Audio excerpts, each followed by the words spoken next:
Today we will start our next chapter aldehyde and ketone. अगर आप students को मेरी आवाज आ रही है तो रेज योर हैंड्स प्लीज. ठीक है, थैंक यू वेरी मच. आप तमाम स्टूडेंट्स को आवाज आ रही है. अच्छा डियर स्टूडेंट्स, आज हम एक इंतहाई इंपॉर्टेंट चैप्टर स्टार्ट कर रहे हैं और इस चैप्टर का नाम है कार्बोनाइल कंपाउंड 1 यानी अल्डिहाइड और कीटोन. ठीक है, जो हमारे पास चैप्टर है वो है कार्बोनाइल 1 और इसमें हमारे पास आता है अल्डिहाइड और कीटोन. इंतहाई इंपॉर्टेंट चैप्टर है और बहुत ट्रिकी क्वेश्चन है. और चैप्टर के निस्बत ऑर्गेनिक में इसमें केमिस्ट्री जरा ज्यादा है. तो इसको समझने के लिए हम सबसे पहले कुछ इंट्रोडक्शन करवाते हैं कि ये कार्बोनाइल अल्डिहाइड और कीटोन क्या है. अगर अल्डिहाइड को आप देखें तो इसमें हमारे पास C double bond O group मौजूद है और अगर कीटोन को देखें तो इसमें भी हमारे पास C डबल बॉन्ड O मौजूद है. और जिस कंपाउंड में C डबल बॉन्ड O हो तो उसको हम कार्बोनाइल कंपाउंड्स कहते हैं, क्योंकि कार्बोनाइल कंपाउंड में C double bond O group जो होता है तो इसको हम क्या कहते हैं, इसको हम कहते हैं कार्बोनाइल ग्रुप. ठीक है, कार्बोनाइल ग्रुप. तो इसलिए इस बुनियाद पे हम यहाँ पे कह रहे हैं कि एल्डिहाइड और कीटोन जो हैं तो ये हमारे पास क्या है, शाबाश, दोनों कार्बोनाइल कंपाउंड हैं क्योंकि दोनों में C double bond O group आपको नजर आ रहा है. ठीक है, दूसरा पॉइंट इसमें हम ये सीखेंगे कि यहाँ पर अल्डिहाइड में यहाँ पर हाइड्रोजन लेट से हो सकता है, या सॉरी मैं दूसरे साइड से यहाँ पे बना दूंगा. ठीक है, यहाँ पर हाइड्रोजन है. ठीक है, तो जब यहाँ पर हाइड्रोजन होगा तो दूसरे साइड पे अल्काइल होगा. ठीक है, इसमें एक एक्सेप्शन मौजूद है, इसमें एक एक्सेप्शन मौजूद है जिसमें हमारे पास C डबल बॉन्ड O यहाँ पर H होता है लेकिन यहाँ पे भी H होता है. ठीक है, इस कंपाउंड एक्सेप्शन को हम कहते हैं कि ये हमारे पास है फॉर्मल्डिहाइड. ठीक है, क्लियर है. तो यहां पर हमारे पास ये फॉर्मल्डिहाइड हुआ और इस कंपाउंड में अगर अल्डिहाइड में आप देखें तो इसकी जो कैरेक्टरिस्टिक पहचान है वो इस ग्रुप की वजह से है और इस ग्रुप को हम कहते हैं formyl group. Formyl group. Is it clear. एक कार्बोनाइल ग्रुप है जो कि हमारे पास कौन सा है, C डबल बॉन्ड O को कार्बोनाइल ग्रुप कहते हैं, लेकिन C डबल बॉन्ड और OH को हम फॉर्माइल ग्रुप कहते हैं. तो हम इस तरह भी कह सकते हैं कि अल्डिहाइड में कंपाउंड में फॉर्माइल ग्रुप मौजूद होता है. जबकि अगर हम कीटोन की तरफ आए तो उसमें हमारे पास यहाँ पे भी R होता है और दूसरे साइड पे भी R होता है. Is it clear. तो ये हमारे पास क्या होगा, शाबाश, यहाँ पर हमारे पास क्या होता है, कीटोन इसको कहा जाता है. एक और ग्रुप अगर मैं आपके साथ इंट्रोड्यूस करूं और वो मेरे पास हो C double bond O R. ठीक है, यानी अगर मैं कहूं कि इसमें मैं इस पोर्शन को काउंट करूं कि ये पोर्शन क्या कहलाया जाता है तो इस पोर्शन को हम कहते हैं कि इसका नाम होगा, शाबाश, एसाइल ग्रुप. इसको क्या कहते हैं, एसाइल ग्रुप. ठीक है, तो अक्सर स्टूडेंट्स ईटा के लिए आप ये कुछ ग्रुप्स याद कर लें. C डबल बॉन्ड O को carbonyl group, C double bond OH को फॉर्माइल ग्रुप जो कि एल्डिहाइड में आपको नजर आ रहा है, और C double bond O R यानी अल्काइल हो तो इसको एसाइल ग्रुप नाम लिया जाता है. ठीक है, तो ये हमारे पास होते हैं. अभी इसके अलावा हमारे पास अगर यहां पर लेट से मैं अल्डिहाइड की बात करूं, अगर मैं अल्डिहाइड में इस तरह बात करूं कि ये C डबल बॉन्ड O है. ठीक है, यहां पर मेरे पास R एक ग्रुप ये वाला आ गया, लेकिन यहां पर मेरे पास जो दूसरा R है वो मेरे पास बेंजीन की रिंग है. तो इस तरह के कंपाउंड को हम क्या कहते हैं, इसको हम कहते हैं aromatic ketone. Is it clear. तो हम कहते हैं कि ये एरोमेटिक कीटोन, लेकिन अगर दोनों R ग्रुप हो तो इसको हम कहते हैं aliphatic ketone. Is it clear? इसको क्या कहते हैं? Aliphatic ketone. तो हम कहते हैं कि कीटोन भी हमारे पास एरोमेटिक भी हो सकते हैं और एलिफेटिक भी। अगर एक R ग्रुप एरोमेटिक रिंग पे रिप्लेस हो तो उसको एरोमेटिक कीटोन का नाम लिया जाता है। तो आपने यहाँ carbonyl, formyl, acyl group, ketone, aliphatic, aromatic, ये आप जान चुके हैं। ठीक है, जब आप इनकी सिर्फ ये जनरल इंट्रोडक्शन पढ़ लें तो इसके बाद इनकी हम फिजिकल प्रॉपर्टीज को डिस्कस करते हैं। और फिजिकल प्रॉपर्टीज में एक पॉइंट दो बहुत ही ज्यादा इंपॉर्टेंट है जो अभी आपके लिए यहाँ पर आएंगे, और वो पॉइंट सबसे पहले ये है हमारे पास कि लोअर अल्डिहाइड्स जो हैं, लोअर अल्डिहाइड, लोअर अल्डिहाइड्स जो हमारे पास हैं, लोअर अल्डिहाइड में कौन कौन से आते हैं? शाबाश, दो आते हैं। एक हमारे पास ये आ जाता है जो अभी आप जानते हैं, इसको फॉर्मल्डिहाइड कहते हैं, और एक हमारे पास कौन सा आएगा? ये आएगा, और यहाँ पर RCH3 होगा जिसको हम क्या कहते हैं? एसिटल्डिहाइड। इसको हम एसिटल्डिहाइड कहते हैं। तो ये लोअर अल्काइल जो हमारे पास होते हैं, तो इनकी हमारे पास शाबाश कौन से फॉर्म में होती है? ये जो होते हैं इनका जो ऑर्डर होगा तो वो पंजेंट ऑर्डर होगा।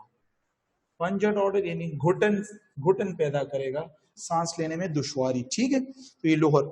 जबकि आप जो हायर मेंबर्स ऑफ अल्डिहाइड होंगे, दूसरे पॉइंट, इसी पॉइंट का दूसरा है हायर एल्डिहाइड, यानी इसके अलावा, इसके अलावा। तो हायर एल्डिहाइड और जो बाकी जो जितने भी कीटोन हैं तो उनकी क्या तरतीब होगी? वो हमारे पास प्लेजेंट ऑर्डर कर देते हैं। ठीक है, गिव्स अ प्लेजेंट ऑर्डर। तो ये ईटा का कोई इतना खास क्वेश्चन तो नहीं है, लेकिन अगर आ जाए कि एल्डिहाइड और कीटोन पंजेंट ऑर्डर है या प्लेजेंट, तो ये दो जो है लोअर एल्डिहाइड याद रखने हैं आपको, ये सिर्फ पंजेंट ऑर्डर प्रोड्यूस करते हैं, घुटन पैदा करते हैं। इसके अलावा अगर मैं स्टेट की बात करूं, स्टेट की, तो अल्डिहाइड में दूसरी में स्टेट की बात करूं, यानी किस स्टेट में पाए जाते हैं, तो हमारे पास यहाँ पे अल्डिहाइड है और एक हमारे पास कीटोन है। ठीक है, अल्डिहाइड की बात करूं और कीटोन की बात, तो अल्डिहाइड में हमारे पास ये जो है, ये कौन हो गया? फॉर्मल्डिहाइड हो गया। ये हमारे पास गैस है, जबकि इसमें अदर जो होंगे तो वो हमारे पास कलरलेस लिक्विड होंगे। ठीक है, और अगर कीटोन की बात करें तो कीटोन में हम देखेंगे ये सारे कलरलेस लिक्विड हैं। ठीक है, ऑल आर कलरलेस लिक्विड। ये छोटी छोटी बातें लोग इसको स्किप करते हैं कि हमारा दाप किचारा उससे, इसी से आते हैं क्वेश्चन। ठीक है, कि गैस है, लिक्विड है, लेयर्स है, इस तरह जरूरी नहीं है आपको इस तरह कहेंगे कि छोटे, बस आपको कहेगा कि which of the following is the gaseous in nature, formaldehyde, acetaldehyde, acetone, इस तरह नाम आएंगे तो फिर आपको याद होना चाहिए। ये अगर आपको याद होंगे तो इससे आप क्वेश्चंस को टेक करेंगे। ठीक है, नेक्स्ट नंबर इसमें हमारे पास आती है शाबाश सॉल्युबिलिटी।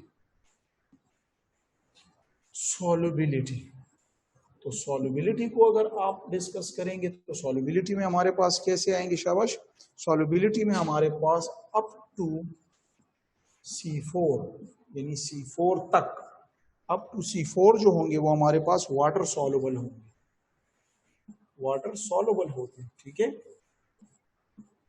क्लियर है? और C5 अबव, C5 अबव जो होंगे तो वो हमारे पास इनसॉल्युबल होंगे, क्योंकि जितना चेन लंबा होता है कार्बन की तादाद बढ़ती है चेन में तो सॉल्युबिलिटी डिक्रीज होती है। ठीक है, तो इसलिए। और इसके अलावा हाइड्रोजन बॉन्डिंग की बात करें तो ये आपस में नहीं बनाते मगर पानी के साथ बनाते हैं। चौथा, हाइड्रोजन बॉन्डिंग क्या होगा? देमसेल्फ जो होगा तो नहीं होगा, और विद वाटर जो होगा तो वो होगा। ठीक है, ये बहुत जरूरी पॉइंट है हाइड्रोजन बॉन्डिंग की। और इससे भी जरूरी पॉइंट जो है मैं आपको जो अभी करवा रहा हूँ, हमारे पास ये बॉइलिंग पॉइंट, ये आपको ईटा में आएगा। अच्छा, ये भी आपको मैं बता रहा हूँ, आपके बुक में भी काफी इस पर डिटेल दी है, ये भी आपके लिए जरूरी है एमसीक्यूज पॉइंट ऑफ व्यू से। और एमसीक्यूज पॉइंट ऑफ व्यू से जरूरी है तो इतना तो आप जानते हैं कि boiling point is directly proportional to what, number of carbon atoms. ये तो आप जानते हैं ना कि boiling point is directly proportional to number of carbon atoms. ठीक है, तो इसलिए यहां पर भी मैं आपको देता हूं ऑप्शन। ठीक है, कि MCQs which of the following which of the following has maximum boiling point। ठीक है, ए एसीटोन, बी एसिटल्डिहाइड, ठीक है, एसिटल्डिहाइड, सी फॉर्मल्डिहाइड,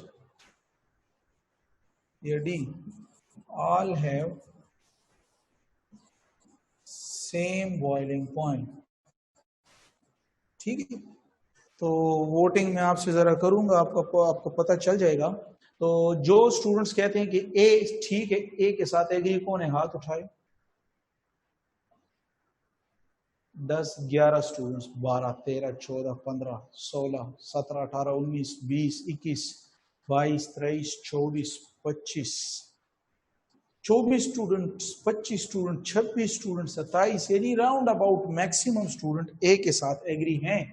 तो इसका मतलब है कि बिल्कुल आप जाग रहे हैं, एसीटोन बिल्कुल आपके पास ठीक है। क्योंकि अगर आप देखें यहाँ पर फॉर्मूले को, तो ये देखें ना, ये आपके पास क्या है, ये आपके पास एसीटोन है, ये आपके पास जी है फॉर्मल्डिहाइड, एसिटल्डिहाइड है सॉरी, और ये आपके पास फॉर्मल्डिहाइड। तो अगर देखें तो इसमें कार्बन कितने हैं, शाबाश 3, इसमें 2 और इसमें 1। तो जितने कार्बन ज्यादा होंगे बॉइलिंग पॉइंट ज्यादा होगी। इसमें और भी रीजन फिर आती है आगे हम, वो रिएक्टिविटी वगैरह। तो ठीक है, आपका जो जवाब है तो ए ऑप्शन इज क्लियर। और वैसे कितना है, आपके बुक में वैल्यूज दिए हुए हैं, आपके बुक में वैल्यूज हैं, वो जरा याद रखेंगे। ठीक है, याद तो नहीं होते लेकिन याद, एसीटोन का जो है तो वो कितना है, शाबाश 56 सेंटीग्रेड, और जिसका जो है तो वैल्यू से भी पता चलता है 821 सेंटीग्रेड। ठीक है, 56 है, और जो फॉर्मल्डिहाइड का है तो वो राउंड अबाउट -21 इसी तरह कुछ आते हैं। मुझसे जरा इस तरह मिसिंग आ रही है, लेकिन ये आपके पास है। ठीक है, तो ये अपने साथ आप याद रख लें, ये वैल्यू से भी क्लियर है और रीजन भी यहाँ पे आपको बॉइलिंग पॉइंट का पता चल चुका है। ठीक है, तो ये हमारे पास फिजिकल प्रॉपर्टीज डिस्कस होगी। इसके बाद हम नेक्स्ट आएंगे स्ट्रक्चर पर। अभी बातें बहुत जरूरी हैं। अच्छा, स्ट्रक्चर पर, तो स्ट्रक्चर को जरा देखें। स्ट्रक्चर पे अभी आप क्या बातें लिखेंगे, इसमें तो कोई इतनी बड़ी बात नहीं है। अगर मैं देखूं तो दोनों में ये ग्रुप मौजूद है, कार्बोनाइल ग्रुप है। ठीक है, जब कार्बोनाइल ग्रुप है तो इसमें जो ये याद रखें ईटा के लिए कि इसमें जो ऑक्सीजन है इसके साथ तो 2 लोन पेयर भी है ना, और इसका जो कार्बन है तो दोनों sp2 हाइब्रिडाइज में। अच्छा, तो लिखें कि बोथ, ईटा में आते both carbon and oxygen of carbonyl compound is a sp2 hybridized। ठीक है, एक ये पॉइंट हो गया। और दूसरा पॉइंट इसमें, जब sp2 हाइब्रिडाइज हो गया तो एंगल इसमें कितना होगा, 120 डिग्री। ठीक है ना, और 120 डिग्री। और दूसरा एक नेक्स्ट इंपॉर्टेंट एमसीक्यूज है, ये आपको अक्सर आता है कि कार्बन डबल बॉन्ड ऑक्सीजन की जो बॉन्ड लेंथ है तो वो कितनी है, वो आप है 1.23 एंगस्ट्रॉम। ठीक है, ये आपको याद रखना है। चंद सिंपल बातें हैं, याद रखें। प्रिपरेशन की तरफ आएंगे तो प्रिपरेशन तो आप जानते हैं, प्रिपरेशन कैसे करेंगे? सबसे पहले जो प्रिपरेशन है बहुत जरूरी है, ओजोनोलाइसिस करेंगे आप, ओजोनोलाइसिस। अभी आपको ईटा में क्या आएगा आपको पता है? कहेंगे कि ये तो हमने पढ़ा हुआ है, नहीं देखें जरा, वही जो पढ़ा है ठीक है। ओजोनोलाइसिस जो है तो अल्कीन के साथ मुलाकात होगी इसकी, ये देखिए अल्कीन के साथ सिंपल पहले रिएक्शन लिखता हूँ, ओजोन की मुलाकात होगी और यहाँ पर हमारे पास क्या बनेगा? अल्डिहाइड और प्लस कीटोन। आप कहेंगे ओ हो सर वो पहले तो हमने उसमें पढ़ा था तो उसमें तो अल्डिहाइड बना था, कीटोन की तो बात ही नहीं हुई थी। हाँ, ये बात याद रखें कि यहाँ पर जो अल्कीन होगा ना, ये जो अल्कीन होगा तो ये हमारे पास क्या होगा? एसिमेट्रिक। ठीक है, अल्कीन हमारे पास एसिमेट्रिक होगा। जब एसिमेट्रिक अल्कीन होता है तो फिर हमारे पास पैदा होता है अल्डिहाइड और कीटोन। ठीक है ना। और एसिमेट्रिक अल्कीन भी यहाँ पे कौन से लिए गए, ये भी आपके एमसीक्यूज में आता है, ये आपके एमसीक्यूज में आते हैं। जो आपकी बुक के साथ हैं, जो आपकी बुक में लिखा है वो कौन सा है? वो हमारे पास नॉर्मल ये वाला लिया गया है। यहाँ पे CH3, यहाँ पे CH3, यहाँ पर H, यहाँ पे C2H5। तो ये हमारे पास नॉर्मली इसका नाम क्या आता है? इसका नाम है 3-methyl 2-pentane, 3-methyl 2-pentane। ठीक है, तो ये याद रखना है, ये रिएजेंट आपको याद रखना है कि 3-methyl 2-pentane। ठीक है, तो इससे हमारे पास जो कंपाउंड होगा तो इससे हमारे पास रिजल्ट में अल्डिहाइड पैदा होगा और कीटोन पैदा होगा। ठीक है, तो ये पॉइंट याद रखने अपने साथ। बाकी वही बात है, मोलोजोनाइड और ओजोनाइड बनाते और फिर वो मैकेनिज्म है, लेकिन सिंपल ये याद रखना है आपको। ठीक, दूसरे नंबर इसमें हम पढ़ते हैं, नंबर सेकंड इसमें हम पढ़ते हैं हाइड्रेशन ऑफ अल्काइन, बहुत जरूरी है, फिर इससे भी एक क्वेश्चन आएंगे हाइड्रेशन ऑफ अल्काइन।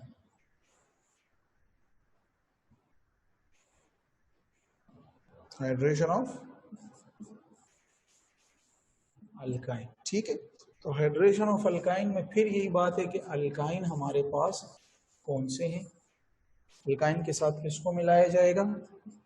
पानी को मिलाया जाएगा। ठीक है, तो अभी हमारे पास रिजल्टेंट कंपाउंड जो होगा वो पहले हमारे पास बनेगा इनोल। ठीक है, और इनोल जो होते हैं तो फिर ये अपने आप इसमें रीअरेंजमेंट करेगा और इससे हमारे पास क्या बनेगा? शाबाश, आखिर में हमारे पास या अल्डिहाइड बन जाएगा और या कीटोन बनेगा। ठीक है, तो यही बात आपको मैं यहाँ पे सिखाने लगा हूँ कि यहाँ पर कैसे हमारे पास अल्डिहाइड कीटोन बनेगा। तो इसके लिए ट्रिक यहाँ पर सीखे कि अल्काइन मेरे पास कौन सा है। स्टार्टिंग मटेरियल पर डिपेंड करता है कि आपका अल्डिहाइड बनेगा या कीटोन। तो स्टार्टिंग मटेरियल आपके पास कौन सा होता है? अगर ये सिमेट्रिक हो, सिमेट्रिक हो या एसिमेट्रिक। ठीक है, अगर सिमेट्रिक होगा आपके पास तो फिर क्या होगा, और अगर एसिमेट्रिक होगा तो क्या होगा? अगर सिमेट्रिक आपके पास होगा तो फिर आपका जो प्रोडक्ट होगा, ये ईटा के लिए याद रखें, तो फिर आपका प्रोडक्ट अल्डिहाइड होगा।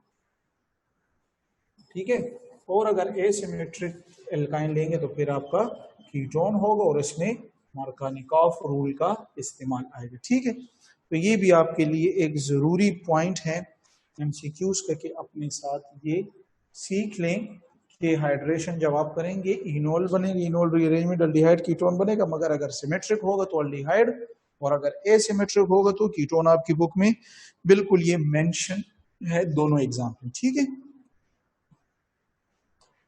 थर्ड नंबर इस पे आप अगर पढ़ेंगे तो थर्ड नंबर हमारे पास है oxidation of alcohol. Oxidation of alcohol, इससे पहले इससे भी आपको पता है कि ऑक्सीडेशन ऑफ अल्कोहल में हमारे पास क्या होगा? शाबाश, ऑक्सीडेशन ऑफ अल्कोहल में हमारे पास क्या है पता है ना आपको? अगर प्राइमरी अल्कोहल होगा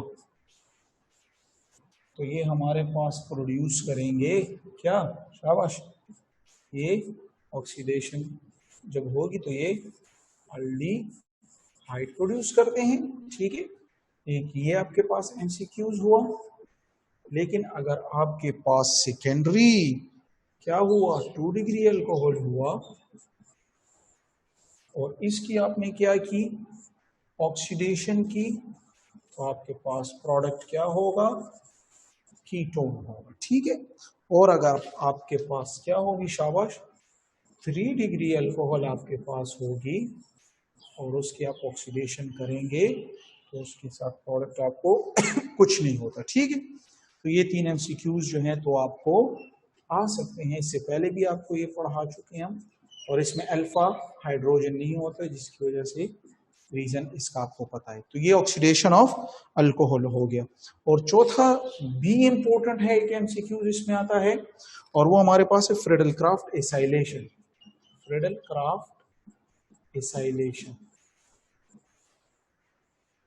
तो फ्रीडल क्राफ्ट एसाइलेशन में हमारे पास क्या होगा, आप क्या याद रखेंगे, ये देखें आपने यहां पर लेट सपोज ये लिया, ठीक है।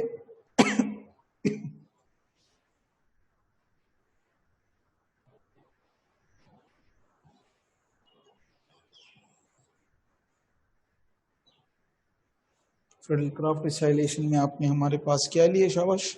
स्टार्टिंग मटेरियल आप कौन से लेते हैं फ्रीडल क्राफ्ट एसाइलेशन में, आपको याद है, मुझसे जरा भूल रहे हैं, हाँ आप बेंजीन लेते हैं, ठीक है, ठीक लिखा था मैंने, बिल्कुल ठीक है। और यहाँ पर आप इसके साथ कौन सा मटेरियल दूसरा लेंगे, एसिड हेलाइड या एसाइल हेलाइड लेते हैं, ठीक है। ये एसाइल हो गया, उससे पहले मैंने आपको बचा, और ये हेलाइड होगी, ठीक। तो क्या होगा, एसिड हेलाइड लेंगे इसके साथ आप, तो ये आपके पास क्या होगा, ये नेगेटिव हो जाएगा और ये पॉजिटिव हो जाएगा। ये फ्रीडल क्राफ्ट एसाइलेशन है, यहाँ पर ये आपके पास पॉजिटिव और ये नेगेटिव, ठीक है। तो क्या होगा, ये नेगेटिव इस पॉजिटिव को लेगा, ठीक है, और ये जो नेगेटिव है तो ये इस पॉजिटिव पे आएगी। तो आपके पास जो कंपाउंड बनेगा तो वो क्या हो जाएगा, समवट ये चीज बन जाएगी, यहाँ पे C double bond OR group होगा और प्लस इसमें हमारे पास HCl। और फिर इसमें हमने AlCl3 जो है तो यूज किया था, जो कि एकोमोडेट करते हैं क्लोराइड को, यहाँ पर जो इलेक्ट्रॉन होते हैं उसको कुछ देर के लिए और फिर वो रिकवर हो जाते, ठीक है, Al3। तो अभी हमारे पास जो ये बना तो ये हमारे पास कौन सा है, लेकिन C है कार्बोनाइल और यहाँ पर अल्काइल जो है तो वो एरोमेटिक है, तो इसको हम क्या कहते हैं, एरोमेटिक कीटोन, जो शुरू में मैं आपको पढ़ा चुका हूं। और यही आपको एमसीक्यूज आएगा कि फ्रीडल क्राफ्ट एसाइलेशन पर हम कौन सा कीटोन हासिल करते हैं, एरोमेटिक कीटोन हमारे पास हासिल होता है, ठीक है। ये तो बहुत ज्यादा सिंपल बात है जो अभी तक मैंने बताई ना, ज्यादातर ये ऑक्सीडेशन भी मतलब आपने पढ़ी, इससे पहले भी आपने ओजोनोलाइसिस भी पढ़ा, हाइड्रेशन वगैरह भी आपको कंसेप्ट था कि कैसे हैं। फ्रीडल क्राफ्ट एसाइलेशन पे भी आप आसानी से समझ गए। इसमें जो बहुत ही इंपॉर्टेंट अभी है वो इनकी रिएक्टिविटी है, यानी वो इनकी रिएक्शन है, ठीक है। तो यहाँ पर अभी हम डिस्कस करेंगे रिएक्टिविटी, बहुत जरूरी टॉपिक है रिएक्टिविटी। तो रिएक्टिविटी में आप जानेंगे 2 चीजें। पहली चीज, अगर आप देखें कार्बोनाइल कंपाउंड में C double bond O group मौजूद है, ठीक है। और अगर आप देखें ये मैं अल्कीन लेता हूं तो देखें अगर गौर से, इसमें भी डबल बॉन्ड है, इसमें भी डबल बॉन्ड है, ये हमारे पास क्या हुआ, कार्बोनाइल कंपाउंड, ठीक है। और ये मेरे पास क्या हुआ, अल्कीन।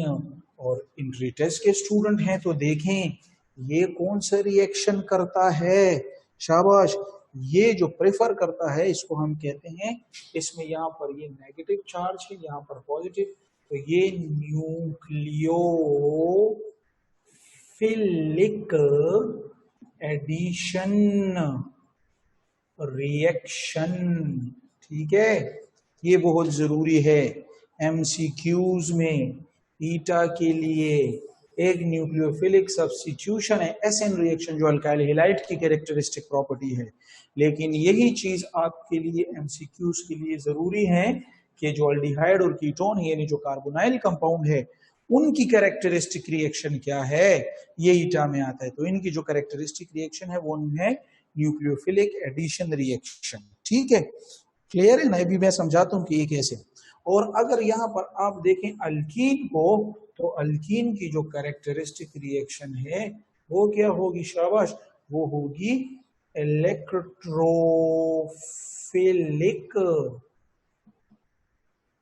एडिशन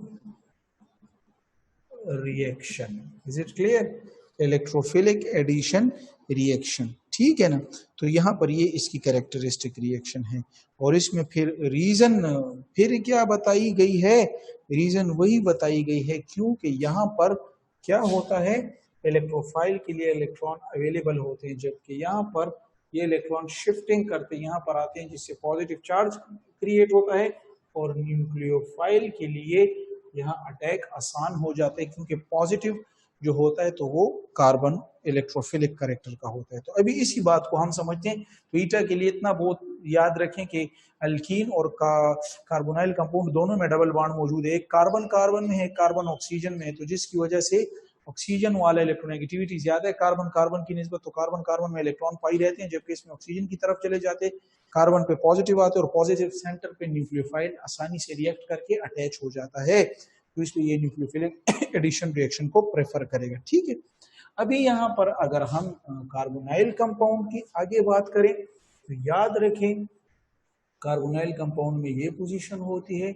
हम कहते हैं कि ये हमारे पास क्या है? शाबाश, ये यहाँ पर जब शिफ्टिंग होती है तो ये नेगेटिव और ये पॉजिटिव, तो इसलिए हम लिखते हैं कि carbonyl group is polar in nature.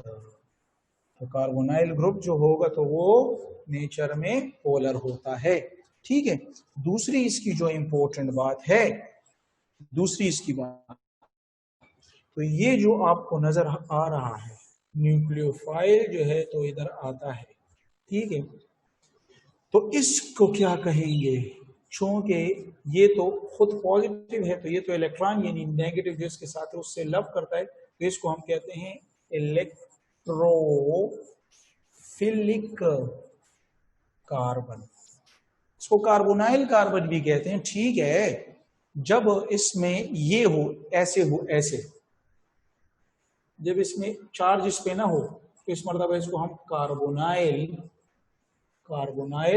Carbon भी कहते हैं। ठीक है, लेकिन जब इस पे चार्जिंग अपीयर हो जाए, चार्ज शिफ्टिंग हो जाए, तो इसको हम इलेक्ट्रोफिलिक कार्बन कहते हैं। ठीक है, तो हम इस तरह भी कह सकते हैं, जरा अल्फाज मेरे जुमले जरा मुश्किल होंगे लेकिन सुने, हम इस तरह भी कह सकते हैं कि nucleophilic attack takes place on the electrophilic carbon of carbonyl compound. ठीक है ना, कार्बोनाइल कंपाउंड भी कह सकते, कार्बन भी कह सकते, लेकिन यहाँ पर चूंकि पॉजिटिव चार्ज है, ये इलेक्ट्रोफाइल यानी नेगेटिव स्पीशी को लव करता है और न्यूक्लियोफाइल तो है ही नेगेटिव या न्यूट्रल या इलेक्ट्रॉन रिच स्पीशी है, तो इसलिए इसको इलेक्ट्रोफिलिक कार्बन, और ये न्यूक्लियोफाइल होता है और इस पर अटैक करता है। ठीक है, जब ये अटैक करेगा तो इसके बाद हम, अच्छा, इसके बाद फिर हम क्या कहते हैं? इसके बाद हम कहते हैं कि ये रिएक्शंस कौन से कर सकता है? ये रिएक्शंस कौन से कर सकता है? तो अभी आप कहेंगे कि बस सर इसमें तो आपने बात ही खत्म कर दी कि रिएक्शन में तो ये न्यूक्लियोफिलिक एडिशन नहीं, ईटा में ये आता है कि ए न्यूक्लियोफिलिक एडिशन रिएक्शन करता है, बी ये कार्बोनाइल कंपाउंड्स की कह रहे हैं, कार्बोनाइल कंपाउंड्स रिएक्शंस कौन से कर सकता है? बी रिडक्शन, ठीक है, और सी ऑक्सीडेशन, ऑक्सीडेशन, और डी आल। तो इसमें आप जो ऑप्शन होगा वो आल होगा। अभी आप कहेंगे कि सर नहीं, मेरा मतलब समझाने का उस वक्त ये था, यहाँ पर मेरे समझाने का मकसद ये है कि नॉर्मली यानी इसकी जो पहचान होती है वो न्यूक्लियोफिलिक एडिशन रिएक्शन से। कर तो ये रिडक्शन भी सकता है, कर तो ये ऑक्सीडेशन, तो इसीलिए ईटा में अक्सर स्टूडेंट मुझे बस ये याद किया होता है कि न्यूक्लियोफाइल आता है, इलेक्ट्रोफाइल इलेक्ट्रोफिलिक कार्बन पर पॉजिटिव और वहां एडिशन करता है। लेकिन साथ साथ में भी हम पढ़ेंगे न्यूक्लियोफिलिक एडिशन भी पढ़ेंगे, रिडक्शन भी पढ़ेंगे, ऑक्सीडेशन, ये तमाम के तमाम करते हैं। ठीक है, कैसे करते हैं अभी इसी को हम जानने के लिए अगले पेज पर जाएंगे और यहाँ पर हम स्टार्ट करेंगे। शाबाश, न्यूक्लियोफिलिक एडिशन रिएक्शन, फिर रिडक्शन और फिर ऑक्सीडेशन।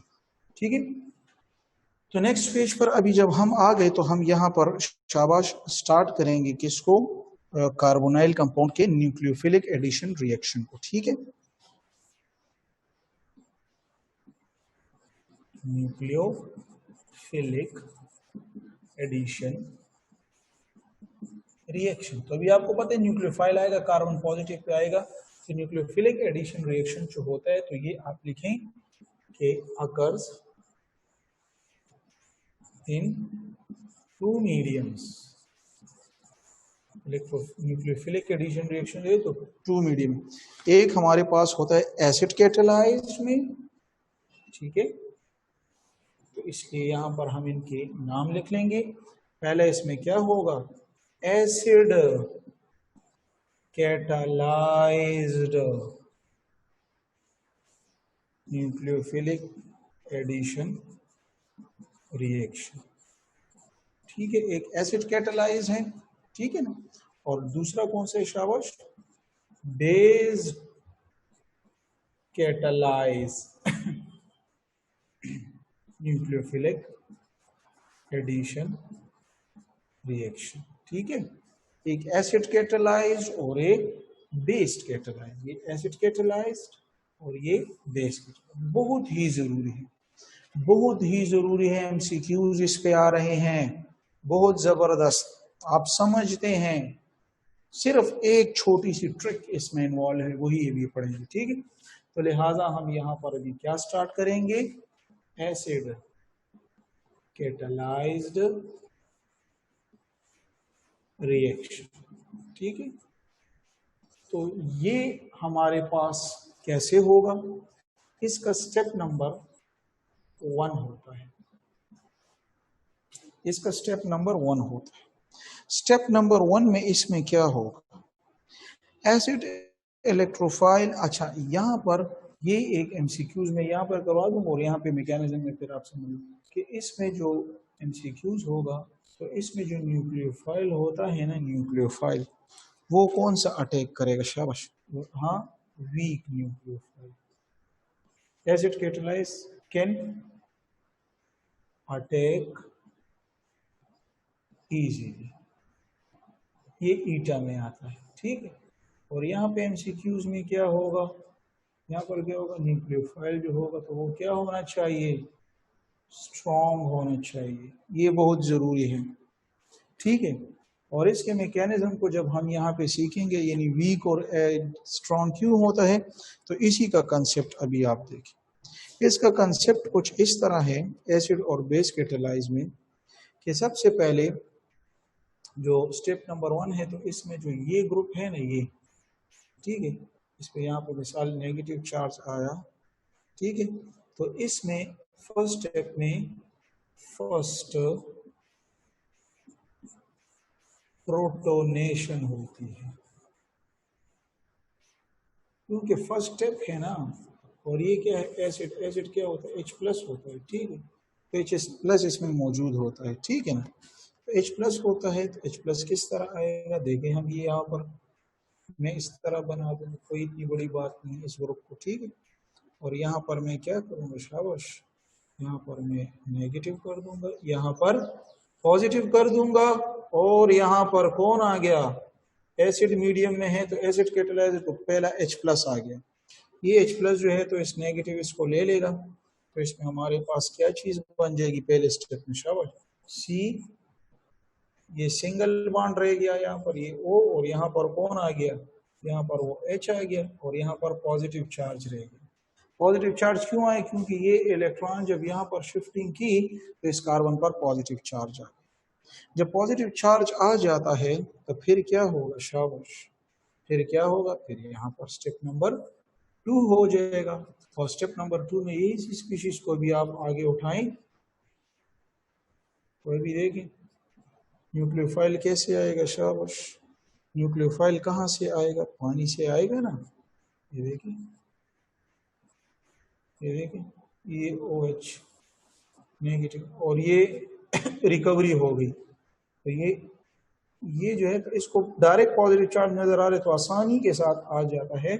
तो आपके पास जो कंपाउंड हो जाएगा वो आपके पास क्या हो जाएगा। शाबाश, OH पहले से भी था, ठीक है, और यहाँ पर हमारे पास क्या आ गया, दूसरा OH पैदा हो। तो ये आपके पास प्रोडक्ट है। Is it clear.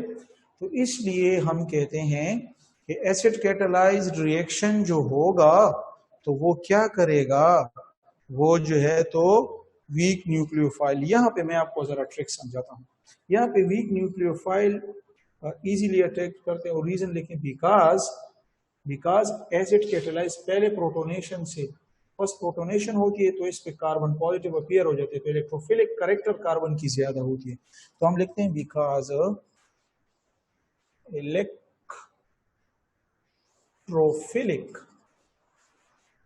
Character of carbon increase. क्योंकि जब प्रोटॉन आ गया, प्रोटॉन देखिए, ये प्रोटॉन जब आ गया तो O के साथ अटैच हो गया, तो डेफिनेटली ये इलेक्ट्रॉन इधर शिफ्ट हो, जिससे कार्बन पर पॉजिटिव चार्ज आता है, और कार्बन जब पॉजिटिव चार्ज आता है तो इलेक्ट्रोफिलिक कैरेक्टर इलेक्ट्रॉन से लव तो इसका और भी ज्यादा हो जाता है। तो इसलिए इलेक्ट्रॉन से लव इसका ज्यादा हो जाता है, और जब ये इलेक्ट्रोफिलिक कैरेक्टर ज्यादा होगा तो वीक न्यूक्लियोफाइल आसानी से आ सकता है। खान, रुमैसा खान ने हाथ उठाया। रुमैसा खान, अपने क्वेश्चन को रख लें, इंशाल्लाह मैं आपको यहाँ पे एक्सप्लेन फिर करता हूँ आखिर में, ठीक है। और जब बेस के लिए हम आएंगे, बेस कैटालाइज के लिए, बेस कैटालाइज के लिए, तो बेस कैटालाइज में क्या होगा। शाबाश, बेस कैटालाइज भी तो इतना मुश्किल नहीं है, बेस कैटालाइज तो और भी आसान है, ठीक है। और बेस कैटालाइज क्या है, बेस कैटालाइज में स्टेप नंबर 1 में क्या होता है। शाबाश, स्टेप नंबर 1 में उसमें क्या होगा, first attack nucleophile on carbon. हाँ ठीक है ना, यानी पहले इस तरह होगा कि बेस क्या करेगा, फर्स्ट रिएक्शन करेगा रिएजेंट के साथ, ठीक है, और इससे मेरे पास पैदा हो जाएगा क्या, न्यूक्लियोफाइल, ठीक है। और फिर जब न्यूक्लियोफाइल पैदा हो गया तो यहाँ पर ये देखिए हमारे पास मौजूद है ना, ठीक है। जब ये मौजूद है तो यहाँ पर कौन आ गया, यहाँ पर ये न्यूक्लियोफाइल आएगा। तो फर्स्ट में कौन, न्यूक्लियोफाइल अटैक अकर, उसमें प्रोटोनेशन है, जिसमें न्यूक्लियोफिलिक अटैक पहले होगा।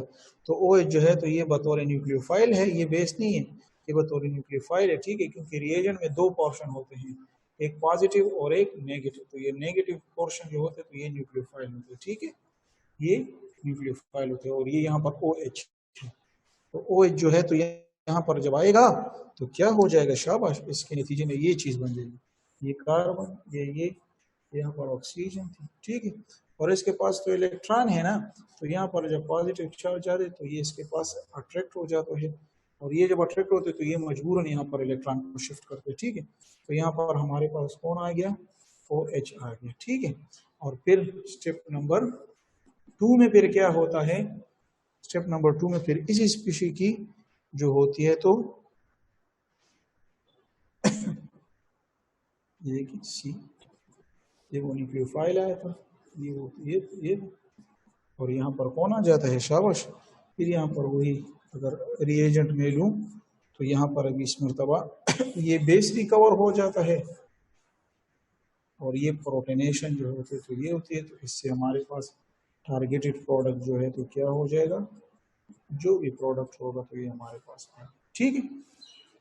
तो ये हमारे पास, इसलिए न्यूक्लियोफाइल जब आया तो ये जबरदस्ती यहाँ पर आया, तो इसलिए ये हमारे पास कौन सा होगा, यहाँ पर स्ट्रॉन्ग होना चाहिए, क्योंकि इस पे जबरदस्ती पैदा करते प्रोटोनेशन इस पे नहीं होगी, ठीक है ना।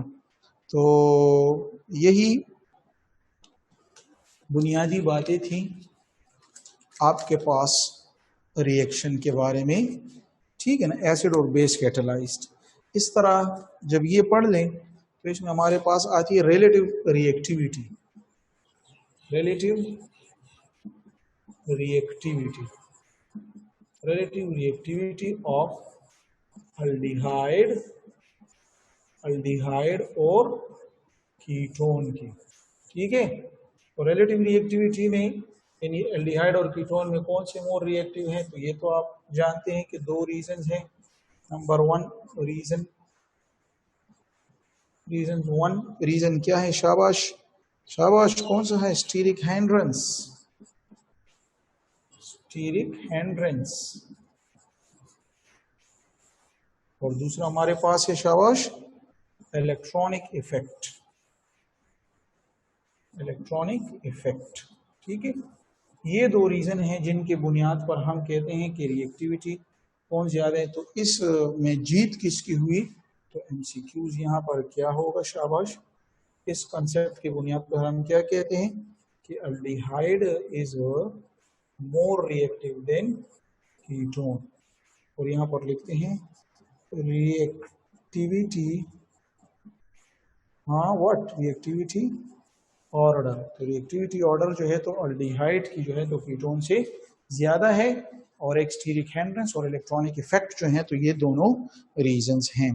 ठीक है, हाँ कल इंशाल्लाह हम यहाँ पे रिडक्शन करेंगे। आज हमने nucleophilic addition acid base catalyse में पढ़ा, कल इंशाल्लाह इसमें रिडक्शन और ऑक्सीडेशन वगैरह को पढ़ के इस चैप्टर को इंशाल्लाह हम आगे बढ़ाएंगे। ठीक है, यहाँ पर आपकी क्लास एंड हुई। अगर आपकी किसी किस्म की कोई क्यूरी हो तो आपको